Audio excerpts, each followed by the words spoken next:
નમસ્કાર. અંગ્રેજીમાં કુલ 12 કાર્ડ છે. એમાંથી આજે આપણે 8મા નંબરના કાર્ડની સમજ લેવાની કરીએ તૈયારી. કાર્ડનું નામ લખ્યું જ છે પરફેક્ટ પાસ્ટ ટેન્સ. પાસ્ટ એટલે ભૂત, ટેન્સ એટલે કાળ. આ શબ્દ ઉપર ધ્યાન દેજો. પરફેક્ટ એટલે પૂર્ણ. વાક્ય રચના સબ્જેક્ટ બીજા સ્થાન ઉપર યાદ રાખવાનું લઈ લો હેડ, HAD. હવે પૂર્ણ આવે એટલે ત્રીજું રૂપ લખવું જ પડે. ત્રીજું રૂપ એટલે V3.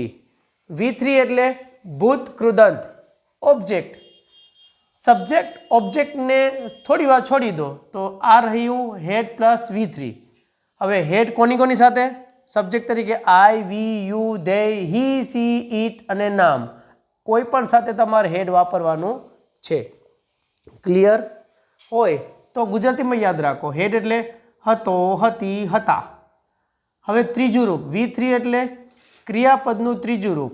હવે ગુજરાતીમાં જે ક્રિયા હશે ને એમાં ય હશે, ધ હશે અને દીર્ઘ ઈ હશે. ય, ધ અને દીર્ઘ ઈ વાળા ઉદાહરણ હમણાં તમને જ આપું. જુઓ, ગુજરાતીમાં ખાવું એટલે અંગ્રેજીમાં ટુ ઈટ, એનું પહેલું રૂપ ઈટ, બીજું રૂપ એટ અને ત્રીજું રૂપ ઈટન. ગુજરાતીમાં ઘણી વખત કહીએ દેવું, ક્રિયા તરીકે દેવું, તો ઇંગ્લિશ બને ટુ ગીવ, જેનું મૂળ રૂપ ગીવ, ભૂતકાળનું રૂપ ગેવ, ભૂતકૃદંત ગીવન. હવે ત્રીજું રૂપ એટલે કે ત્રીજું ઉદાહરણ જોઈએ. પીવું એટલે ટુ ડ્રિંક, પહેલું રૂપ ડ્રિંક, બીજું રૂપ ડ્રેન્ક અને ત્રીજું રૂપ ડ્રંક. તો આ તમારા ને મારા ક્રિયાપદના ત્રીજા રૂપ. હવે અહીંયા આ ત્રણ રૂપમાં જો તમે લ લગાડો, જેમ કે ખાધેલું, આપેલું, પીધેલું તોય ચાલે, અથવા ય, ધ અને દીર્ઘ ઈ લગાડો તો પણ ચાલે. વાત છે ગુજરાતીથી અંગ્રેજીની, તો ગુજરાતી આપું છું. હું સવારે વહેલો ઉઠ્યો હતો. ઉઠ્યો હતો, હતો અને ય. અમે ગઈકાલે બહાર ખાધું હતું. હતું અને ધ, હતું અને ધ. રવિએ કોફી બનાવી હતી. હતી અને દીર્ઘ ઈ. તો જુઓ, હતો, હતું, હતા એ તો છે જ. એની ડાબી બાજુ ક્રિયામાં ય, क्रियाમાં ધ અને ક્રિયામાં દીર્ઘ ઈની નિશાनी છે. ध्यान योग अर्जुन से सीखो, बस मछली की आंख को देखो. और this is your Gujarati and this one is your main focus point और इम्पोर्टન્ટ पॉइंट. કારણ કે અહીંયાથી તમારું ગુજરાતીનું કાર્ડ અને ગુજરાતીથી અંગ્રેજીનું સેટઅપ રેડી થશે. કઈ રીતે?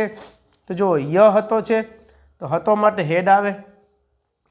ઉઠ્યું એટલે ક્રિયાપદનું ત્રીજું રૂપ લઈએ તો ગોટઅપ થાય, તો હેડ ગોટઅપ આવે.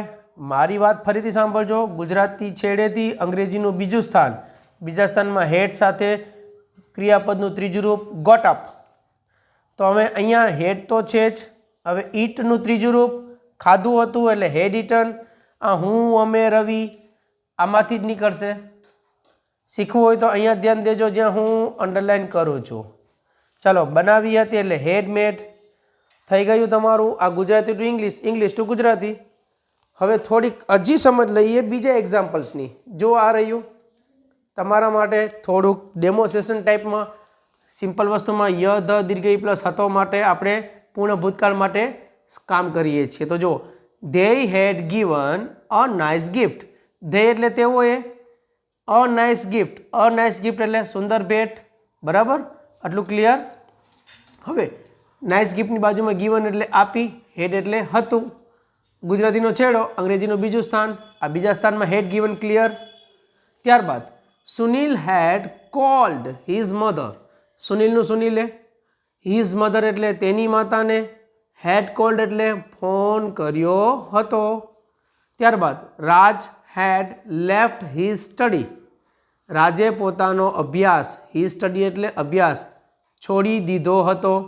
એન્ડ એટલે અને, સ્ટાર્ટેડ એટલે શરૂ કરી નાખ્યું હતું. ટુ ડુ બિઝનેસ, વ્યવસાય કરવાનું ચાલુ કર્યું હતું. તો ત્રણે એક્ઝામ્પલમાં ગુજરાતી ટુ ઇંગ્લિશ કરો યા ઇંગ્લિશ ટુ ગુજરાતી કરો. સિમ્પલ વસ્તુમાં લોજિક જોઈએ મેજિક માટે, લોજિક જોઈએ મેજિક માટે. ચાલો, હકાર આવડે તો નકાર આવડે, નકાર આવડે તો યસનો પ્રશ્નાર્થ આવડે, અને યસનો પ્રશ્નાર્થ આવડે તો ડબલ પ્રશ્નાર્થ આવડે. चलो एक और तड़का लगा देते हैं. He had bought new book. बोटનું ગુજરાતી શોધો. he had bought new book. નકાર બનાવો તો આ ત્રીજા સ્થાને નોટ.